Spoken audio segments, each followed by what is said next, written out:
Citoyennes et citoyens, vos voix comptent. Radio Cotonou vous donne la parole pour recueillir vos préoccupations, satisfactions et suggestions. Parole aux citoyens, c'est sur la 94.3 Radio Cotonou. Parole aux citoyens, rejoignez-nous du lundi au vendredi de 9h à 9h30 en composant les numéros 40 11 17 18 ou 50 52 52 73. Radio Cotonou, la voix des Cotonois.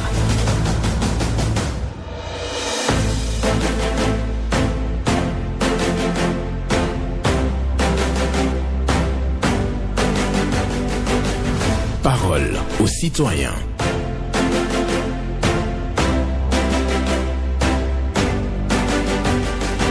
Parole aux citoyens. Honoré Naoum.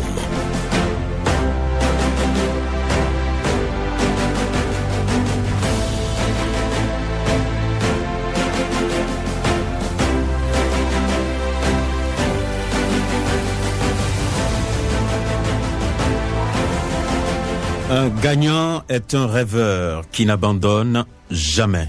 Un gagnant est un rêveur qui n'abandonne jamais, une pensée de Nelson Mandela que je partage avec vous. Et nous sommes lundi 14 octobre 2024. Bonjour à toutes et à tous. Vos préoccupations, satisfactions et suggestions sont attendues au numéro 40 11 17 18 pour les femmes, 50 52 52 73 pour les hommes. Pas d'attaque personnelle et vous allez prendre la parole en toute courtoisie. Ghislain Agbangba sur la mise en onde. Et oui, Michel Rounon pour le point. Et à la présentation, Benjamin Honoré Naoum. Nous allons dans un instant recevoir le premier intervenant. Bonjour. Bonjour mon grand journaliste. À qui avons l'honneur? Appelez-moi Naoum Alessandre. D'accord, nous vous écoutons ce matin. J'espère que vous allez très bien. Super bien. Je vais une semaine de père. D'accord.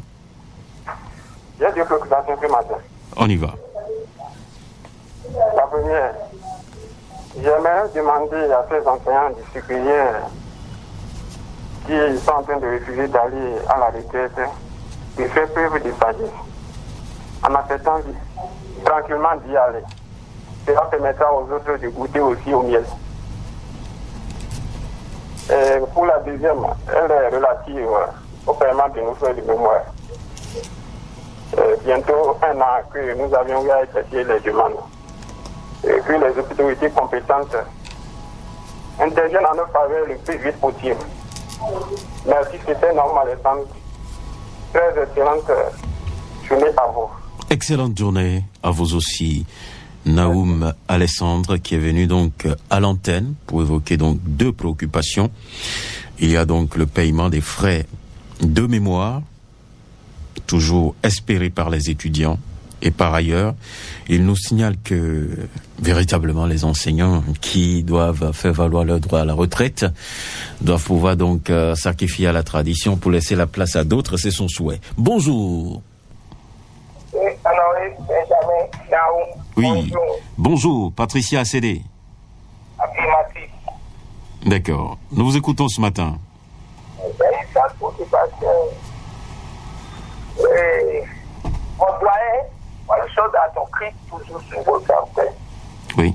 Oui, moi aussi, les motocyclistes, qui n'ont qu'à faire le je reviens aussi, je dis la même chose, parce que ça veut dire que moi j'ai pris, l'accident.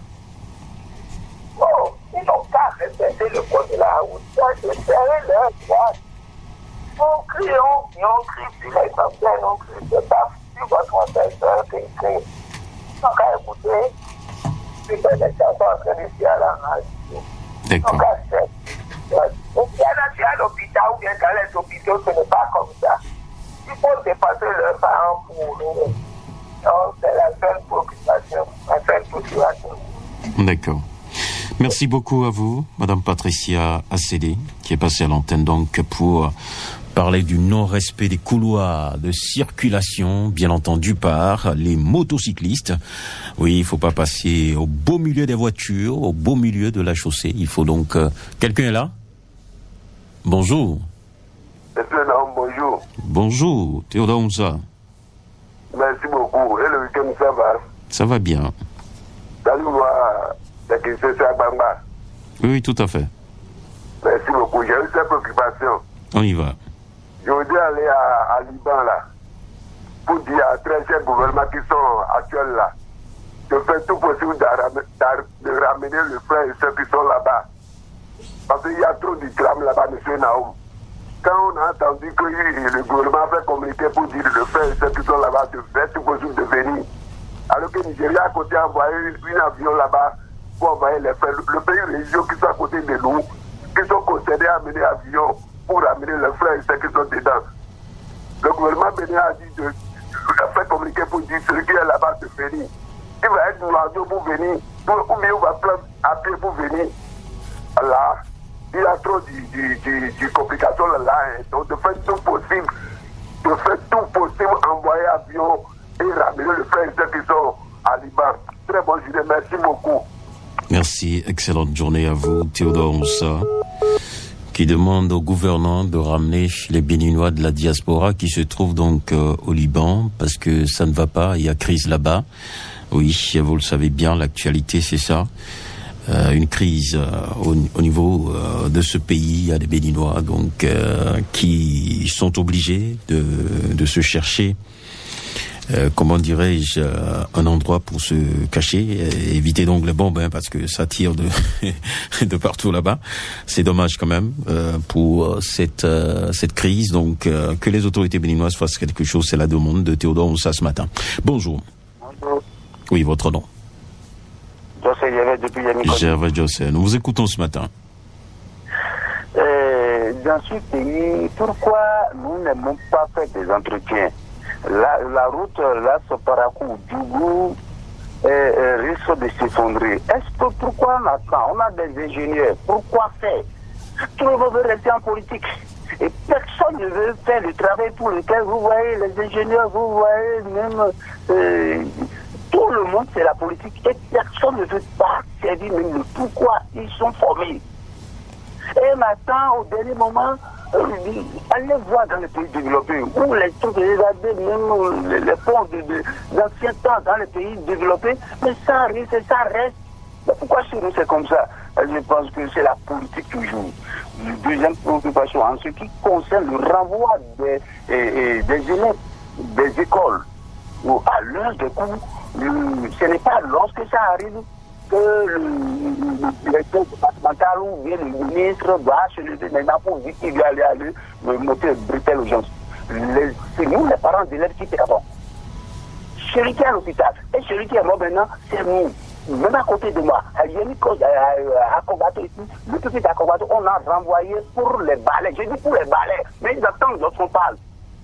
Si c'est la politique, ils vont entendre, ils vont écouter. Il suffit seulement de dire quelque chose pour les dépendants, ils vont écouter. Mais lorsque ça concerne le peuple, personne n'entend. Je dis à l'EPP à Kobato, on a renvoyé pour balais. Alors du coup, ça, ils vont dire qu'ils n'ont pas entendu, qu'ils n'entendent pas. Je terminerai en disant, en ce qui concerne... Le temps est totalement parti. Merci beaucoup à vous, Gervais José. Je retiens fondamentalement de votre intervention et que les cadres à divers niveaux doivent jouer leur partition, et vous avez donc donné l'exemple de l'entretien des routes dans notre pays. Il y a des cas de dégradation sur la route de Djougou, la route qui mène vers Djougou. Donc là, nous sommes dans le septentrion. Vous demandez bien entendu qu'on anticipe sur ces travaux de route. Vous déplorez aussi des comportements au niveau de nos écoles. Merci beaucoup à vous. On prend un autre pour poursuivre. Oui, bonjour. Bonjour, Mohamed Dia. Comment vous allez? Je vais bien. Ok. Oui, j'ai deux petites préoccupations. D'accord. La toute première, c'est vers la SB2E. Je ne comprends pas. Nous qui avions les compteurs à 4, dès le début du mois, quand tu fais un achat, ils enlèvent les frais d'entretien qui tournent autour de 1000 francs et quelques. Et puis, 1000 francs, là, ça dépend du compteur. Hein. Ça veut dire que vous avez peut-être 5 ou 10 ampères. Ceux qui ont 20 ampères, ils sont à plus de 2000. Je vois. Moi, j'ai un compteur de 10 ampères. D'accord. Donc, il y a 1100 francs, 1000 et quelques qu'ils enlèvent chaque début d'achat. Et que dans le même mois, on doit enlever ça 2 fois, 3 fois quand tu es en situation. Si tu dois faire un autre achat dans le même mois, on t'enlève encore. Je ne comprends pas. Et quand tu appelles, on ne décroche pas. Et quand tu vas là-bas, on te dit, bon, on va voir, on va vérifier. Et ça doit être un défaut, hein, ça doit être un défaut sur le compteur. Sinon, si vous payez une fois les frais d'entretien au cours du mois, vous ne devrez plus subir ça. Normalement. Oui, vous ne devrez plus subir ça. C'est ce que nous subissons depuis un moment. D'accord. Bon, en plus de ça, tout à l'heure, bon, j'ai eu deux plaintes déjà par rapport au... Bon, je ne vais pas appeler les réseaux, mais il y a des noms, des numéros qui sont enregistrés sous nos propres cartes d'identité. Je me demande, est-ce que ces agents-là, ils arrivent à vérifier la véracité de l'information qui est sur la carte avant de leur prescrire des numéros là. Parce que tu vois, il y a un numéro, un code qui est sorti maintenant, tu contrôles le code maintenant, tu vas avoir peut-être 2 numéros, 3 numéros enregistrés sous ton numéro. Je ne sais pas. On est où? Certains numéros vont nous créer dans le demain. C'est ça. Moi, je pense que sur cette question, il faut véritablement aller au niveau de l'agence, hein, avec votre pièce d'identité et pour checker ça. Si les gens se sont fait enregistrer sous votre bannière, il va falloir donc désactiver tout ça pour être à l'abri de toute situation confuse. Voilà. C'est ce que je peux dire. Bromedja qui implore aussi la SBE pour donc vérifier ses compteurs. Parce que lui, il a constaté que on peut payer donc les frais d'entretien plusieurs fois, ce qui n'est pas du tout bien. C'est une fois par mois qu'il faut payer ça. C'est clair. Merci à vous, Mohamed Dia, pour votre passage. On va prendre un autre intervenant pour poursuivre dans un instant. Quelqu'un déjà au standard avec Ghislain Bangba. On va le prendre à présent. Bonjour. Oui, bonjour. Oui, Hugo Povi. Monsieur Abanaïchal. Monsieur Abanaïchal. Agbanaïchal. Oui. Ah, d'accord. Merci de passer par ici. J'ai cru entendre Hugo Povi. Mais ça va. Je retiens votre numéro. C'est la première fois que vous appelez? J'ai appelé déjà il y a à peine 1 an déjà. D'accord. Merci de nous revenir. Il paraît que c'est pas facile, hein? D'accord. Nous vous écoutons à présent. Ok. Ma préoccupation, c'est d'abord de remercier le gouvernement pour les travaux de ce pays. Et la deuxième préoccupation, c'est la route entre Cotonou et Godomè. C'est la voie pavée, quoi. Oui. Quand on revient déjà au niveau de Godomè, le changeur en venant à Cotonou, pour les trafics locaux, la voie est vraiment gâtée là. La voie est vraiment gâtée. Quand les motos, les véhicules veulent passer là, on a la difficulté à vraiment revenir sur Cotonou. Et nous voulons demander vraiment à nos autorités de bien voir et de trouver une solution à ça, ça va nous arranger, quoi. Ok. Vous parlez de la voie secondaire? Oui, la voie secondaire. La voie secondaire qui longe la grande voie qui quitte Abomey-Calavi pour Cotonou. Merci bien, c'est là. Ok, donc la voie pavée est dégradée. Regardez, c'est dans la question qui a fait dégradée. D'accord.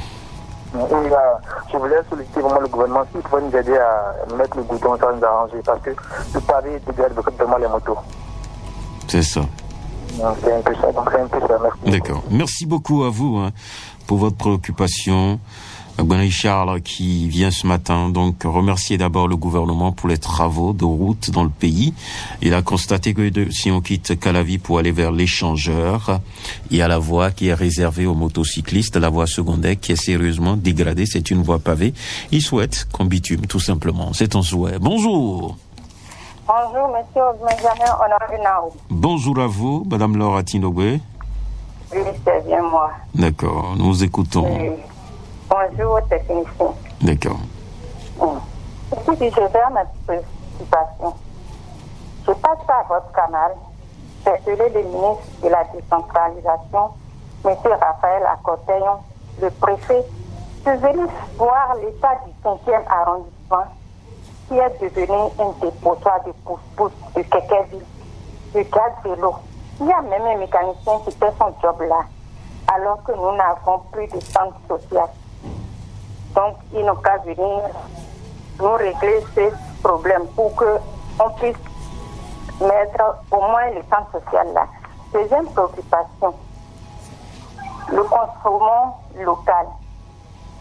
Dans mon pays, le Bénin, je crois que c'est le Bénin qui a la meilleure qualité de coton. Nous avons même la GBIZ. Et là, on produit des vêtements. Quand on va vendre à l'extérieur, pourquoi ne pas développer cette politique faut que toutes nos écoles, publiques comme privées, tous les élèves portent le kaki, à la différence des logos. Et là, ça va créer encore des emplois aux jeunes. Donc, j'interpelle les autorités à divers niveaux de penser à ce sujet. Monsieur Benjamin Naoum, bonne semaine à vous et au peuple béninois. Merci, bonne semaine à vous aussi, Madame Laure Atinogwe, qui fait la promotion du consommant local. Quelqu'un là? Pas encore? Voilà. Madame Laure Atinogwe, qui demande le kaki pour tous, et qui a fait aussi un constat alarmant au niveau du 5e arrondissement. Il dit qu'il y a trop de pousse-pousse garés, donc alors qu'il n'y a même plus le centre social qui est à ce niveau-là. Donc son souhait, c'est qu'on puisse rétablir le centre social à l'intérieur de ce 5e arrondissement, avec bien entendu l'option de dégager un temps à peu ces tricycles. Voilà. On retient cette préoccupation. Merci à chacun et à tous. Nous poursuivons sur Radio Cotonou. Un autre intervenant sera là. Bonjour. Bonjour, monsieur le journaliste. Oui, votre nom? C'est monsieur Théophile Oké. Je vous appelle Gaïdedo. D'accord, nous vous écoutons. Merci, monsieur le journaliste. Je dis bien, Carrefour Bleu là, ça crée d'accidents tous les jours. Monsieur Benjamin Naoum. Je l'ai constaté avec nous ce qui se passe. Ce n'est pas bon du tout. Invite au mairie de Cotonou. Essayez de réparer, sinon ce n'est pas bon. Quand on dit que ce n'est pas bon, ce n'est pas bon. Carrefour Déropos, Carrefour Sacré-Cœur, Carrefour à Godjedo, Carrefour à Dogreta. Il faut essayer de réparer, sinon ce n'est pas bon, monsieur le maire. Quittons le berry à l'Ipotrongo là, puisque ce n'est pas bon aussi, c'est dégradé. Mairie de Saint-Méthodi, essayez de réparer. Pour finir rapidement, monsieur le journaliste, on a un match retour demain.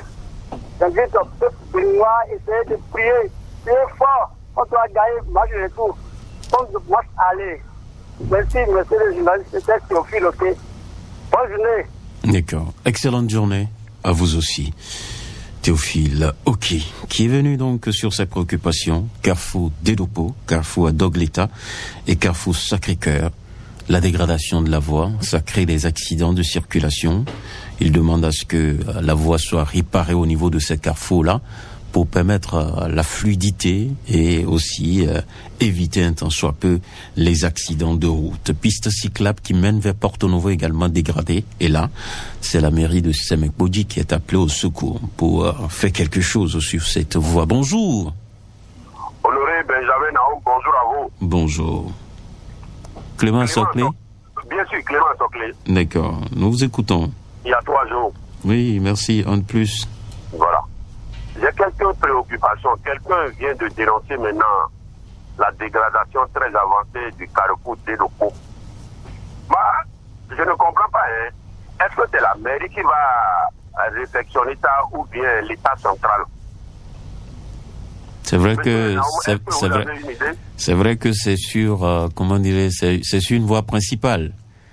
Et donc souvent c'est l'État, la structure de l'État. Bon, n'importe comment, c'est la ville de Cotonou. Vous pouvez toujours appeler les autorités de la ville aussi au secours. Voilà, donc moi la première personne à interpeller ce matin c'est le maire Luc Setongi à Tropo. Même si c'est l'État central. Et tous les jours, les gens crient et interpellent le maire aussi doit jouer son rôle en sonnant l'État central de venir réparer les carrefours dont nous dénonçons tous les jours. Sonner vraiment? Oui, sonner veut dire informer, voilà. Sonner, donc je veux dire informer l'État central. D'accord. Pour dire, le carrefour Sacré-Cœur Dédopo, les gens crient là, est-ce qu'il n'y a pas quelque chose à faire? Voilà, donc si je dis de sonner, ce n'est pas de faire pression, non. D'accord. Ce n'est pas de faire pression, c'est d'informer. J'ai compris. Parce que la majorité des intervenants, c'est le maire que nous interpellons toujours. C'est ça. Donc si ce n'est pas du ressort de la mairie, le maire n'a qu'à faire quelque chose pour ces carrefours soient réfectionnés. Parce que c'est sur le corridor. Voilà, c'est sur le corridor. Voilà, deuxième préoccupation, j'allais dire. Oui, le temps est vraiment parti, monsieur Assoclé. On va revenir là-dessus prochainement. Merci beaucoup à vous, Clément Assoclé, qui revient aussi sur l'état de certains carrefours, Carrefour Dédopo, Carrefour Sacré-Cœur et autres. Oui, c'est sur le corridor. Quelqu'un doit réparer, ça c'est sûr. Que ce soit la mairie ou bien l'État central, quelqu'un doit pouvoir réparer ça pour faciliter la tâche aux usagers de la route. Il y a des corrections qui ont été faites à plusieurs endroits, mais il va falloir finir avec ça également pour faciliter le trafic. Bonjour. Bonjour, monsieur Naoum, comment vous allez? Je vais bien. Oui, c'est Yolande Tonjo. Tonjo, voilà. Merci. Aujourd'hui, je voudrais parler d'une situation. En fait, le mois de consommation local qu'on est en train de faire Oui. est fini en ce moment. Et l'État fait la promotion des producteurs locaux. Oui. Imaginez-vous que pour exposer, il faut payer 100 000 à l'État. Il faut payer avant d'exposer. Combien on veut faire? Et parmi ceux qui ont payé, il y a des gens qui auraient eu la possibilité d'exposer sans rien payer parce qu'on leur a donné, on dit que c'est l'État qui dit eux, ils peuvent ne rien payer. Moi, je pense qu'il faut revoir cette manière de choses. Quand vous voulez aider surtout l'État, combien de producteurs ou bien les petites entreprises, combien de petites entreprises ont 100 000 pour donner, exposer pendant quelques jours seulement. Donc je pense que moi, ça m'a frustré cette situation. Je dis non, il faut en parler. Peut-être que l'État même n'est pas informé de cette situation. Mais il faut payer 80 000 à 100 000 minimum pour pouvoir exposer. On va vendre combien? Pour combien on va vendre pour donner ce montant? Donc voilà un peu ce que je voudrais partager avec vous ce matin. Très agréable semaine à vous. Voilà, merci beaucoup à vous, Madame Yolande Tonjo, qui est venue donc dénoncer en fait pour les stands. Mois du consommation local, il faut payer 80 à 100 000 pour avoir le stand. Ah, pour elle, ce n'est pas bien. Ça ne facilite vraiment pas la promotion locale. Bonjour. Bonjour, le journaliste. Gaoutouré Kaye. C'est moi. Nous vous écoutons. Monsieur Gaoutouré Kaye, comment vous vous portez? Je vais bien. Alors, j'ai quelques préoccupations, monsieur Honoré Benjamin Naomi. Je sais que sur la radio Cotonou, vous donnez des vraies informations. Et le peuple béninois vous écoute. Pourquoi je suis en train de dire ça? Monsieur Benjamin Naomi, les journalistes sont là pour donner des vraies informations à la population. Mais qu'est-ce que nous sommes en train de constater aujourd'hui? Il y a des journalistes qui partagent des fausses informations pour la population. Ce n'est pas bien. Vous avez vu, M. Benjamin Naomi, vous avez vu ce qu'un journaliste a écrit contre les partis, les démocrates. Et il a partagé sur les réseaux sociaux. Est-ce que ça c'est bon? Et ce journaliste s'est dit, je suis avec le pouvoir, rien ne passera. Et le journaliste là, vous l'avez trouvé où? Mais écoutez, Gaoutouré Kaye. Gaoutouré Kaye. Oui, je vous écoute parfaitement. D'accord. Ce que je vais vous dire, c'est quoi? Ici là, oui. Nous sommes sur Radio Cotonou. Oui. Voilà. Donc, si les journalistes de Radio Cotonou là vous disent quelque chose et que vous trouvez que c'est pas correct là, venez nous voir. Mais le journaliste qui a écrit là, attendez, le journaliste qui a écrit contre les démocrates là et vous jugez que ce n'est pas bien là, allez vers son organe. Voilà. Qu'est-ce que Radio Cotonou a à voir avec ça? Mais vous pouvez faire votre préoccupation et demander aux gens d'éviter de faire de l'intoxication dans le pays, mais ne stigmatisez pas les gens de cette manière. C'est tout ce que vous avez à dire. Hein? Si nous sommes avec le président de la République, c'est pas qu'on permet tout. Merci, je vous remercie. Merci beaucoup à vous, Gaoutouré Kaye. Gaoutouré Kaye qui est là, qui peut juger donc aussi facilement les journalistes. Voilà, il se prend du plaisir ce matin. Non, ça ne se fait pas comme ça. Si vous n'êtes pas d'accord, si un journaliste fait un article et que vous n'êtes pas d'accord, vous avez la possibilité d'exprimer ou d'exercer votre droit de réponse comme cela se doit. Les règles sont établies dans notre pays. Mais si vous n'êtes même pas d'accord, vous pouvez porter plainte. Il va véritablement répondre devant les autorités de ce pays. Voilà, merci. On va prendre encore un autre intervenant. Bonjour, mon cher journaliste. Moussa Lidou. Affirmatif ce matin. Ça va bien. Mon cher Naoum. Oui. Je dis souvent sur votre chaîne que nous sommes là pour le développement de ce pays. Vous voyez, si c'est bon pour tout le monde dans le pays. Si c'est aussi mauvais pour tout le monde dans le pays, mon cher Naom. Je suis encore là ce lundi matin pour parler du carrefour Diedopo et du carrefour Sacré-Cœur, comme l'a dit mon frère Clément à Toclé, mon cher Naom. Vraiment, les fonds disent que Egbert Bolobouini, ce qui se passe au niveau de ces deux carrefours à Papa, c'est pas du tout la joie. Mon cher Naom. On a crié, moi Moussa Ali, j'ai crié sur toutes les chaînes de radio. Jusqu'à présent, c'est toujours comme ça. Hier, il n'y a plus. Allez voir l'état de ces deux carrefours ce matin, mon cher Naoum. Ça ne va pas. Et nous crions tous les jours. Je ne sais pas pourquoi. C'est parce que nous sommes en moto. Et les autorités sont en voiture. Vous voyez, ils ne savent pas de quoi nous parlons. Ils n'ont qu'à faire aussi un tour vers ce carrefour pour voir de quoi nous parlons. Ça ne va pas du tout. Ça crée de l'accident. Ça crée de l'embouteillage à la population. On fait un aou. Mairie de Cotonou, nous vous interpellons ou bien nous vous appelons ce matin. Vraiment, corrigez-nous ces carrefours. Car vraiment, ça ne va pas. Ça fatigue. Ça nous crée de l'insomnie. On fait un aou. Je suis à Papa. Je dors là, je passe par là tous les jours. Ce qui se passe au niveau du carrefour, c'est pas du tout la joie. Nous sommes fatigués. À tout à l'heure. Merci. C'est avec vous que nous allons clôturer. Merci beaucoup à vous. C'est fini pour aujourd'hui. Et oui, nous retenons tout simplement que nous démarrons une nouvelle semaine. Et j'aimerais bien vous souhaiter une très bonne semaine de travail sur Radio Cotonou. Vous aurez tout ce qu'il faut. Nos programmes vont continuer à être exécutés. Et demain, vous viendrez encore à l'antenne pour exprimer vos préoccupations, satisfactions et suggestions. Ghislain Abamba, Michel Wounou et Honoré Naoum, nous vous souhaitons une excellente journée et une bonne semaine de travail.